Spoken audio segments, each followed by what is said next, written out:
नमस्कार दोस्तों, आपका स्वागत है। आज जो हम कहानी देखने वाले हैं दोस्तों, वो एक सच्ची कहानी है। ये जिस महिला की कहानी है उसका नाम है लिया।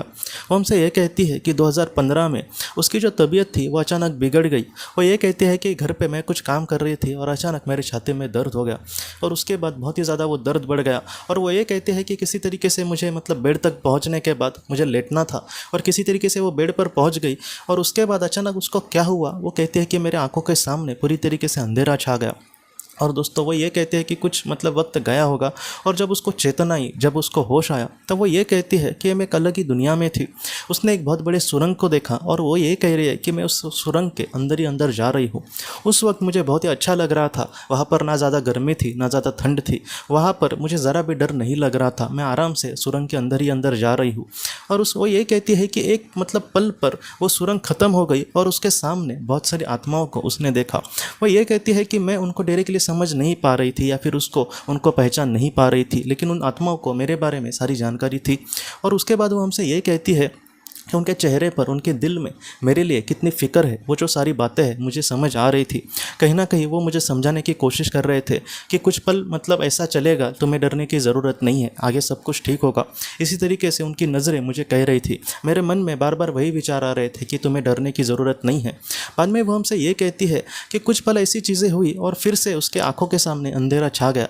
और जब उसको होश आया दोस्तों, तो वो कमरे में ही वैसे ही लेटी थी जिस तरीके से जब उसको दर्द हो रहा था। तब वो ये कहने लगी कि मुझे तो पहले यही लगा कि वो शायद मेरा वहम होगा।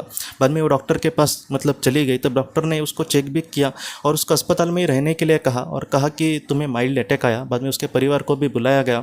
1-2 दिन उसको अस्पताल में ही रखा दोस्तों और अच्छे से उसका ट्रीटमेंट किया, उसको अच्छे से दवाई दी। बाद में वो हमसे ये कहती है दोस्तों कि उसको यही लगा कि उसका वो शायद भ्रम होगा या फिर कुछ सपना वगैरह ऐसा कुछ आया होगा। लेकिन एनडीई के बारे में वो ये कहती है कि 1-2 साल के बाद उसको एनडीई का पता चला कि ऐसे एनडीई इसको कहा जाता है। और वैसे लोगों के जब उसने अनुभव सुने, अनुभव पढ़े, तब उसको पता चला कि ये एक सपना नहीं था, वो एक मेरा भ्रम नहीं था, बल्कि ये सच्चाई में मेरे साथ हुआ था, क्योंकि ऐसे अनुभव बहुत सारे लोगों ने कहे थे। तो इस तरीके से जो कहानी है दोस्तों, वो हमें यही सिखाती है कि हमसे सच्चा प्यार करने वाले ऐसी बहुत सारी आत्माएं ज़रूर उस दुनिया में है और जितना हो सके वो हमें मदद भी करने की कोशिश करते हैं। वो कहीं ना कहीं हमारा दिल से अच्छा होने की प्रार्थना करते हैं। तो ऐसे समय में आप भी अपने दुख को लेकर चिंता मत करना। हो सकता है कि इस संघर्ष का सामना करने के बाद उनका जो पैर है वो हम तक पहुँचे। एक दिन हम उन सब से ज़रूर मिलेंगे और उनके साथ बहुत ही अच्छे से वहाँ पर ज़िंदगी जिएंगे। लेकिन उसके लिए हमारे जीवन का जो रोज़ का काम है, जो कर्तव्य है, उसको अगर हम कुछ अच्छे से पूरा करें, हो सकता है कि जीवन में हम दुखी हो, लेकिन फिर भी हमारे जो अपने हैं दोस्तों, वो बुरे समय में हमारे साथ होते हैं। एक दिन हमेशा उनसे मिलेंगे भी और उनके साथ बहुत सारे जीवन ज़रूर ले सकेंगे। इसलिए आप ज़रा भी चिंता मत करना, आपके जो अपने हैं वो हमेशा आपके साथ है दोस्तों। तो दोस्तों, हम अपने अगले वीडियो में मिलते हैं। आप अपने परिवार का ख्याल रखना। आपका बहुत बहुत धन्यवाद।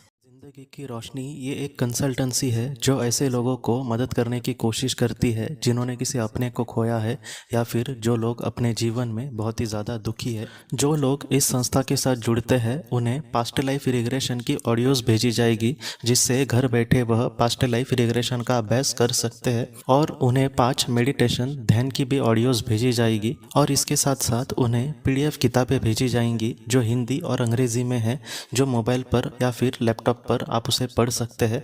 और 10 ऑडियो बुक्स भी आपको भेजी जाएंगी। तो दोस्तों, अगर आप इस संस्था के साथ जुड़ना चाहते हैं तो कृपया इस नंबर पे व्हाट्सएप मैसेज करें। आपका बहुत बहुत धन्यवाद।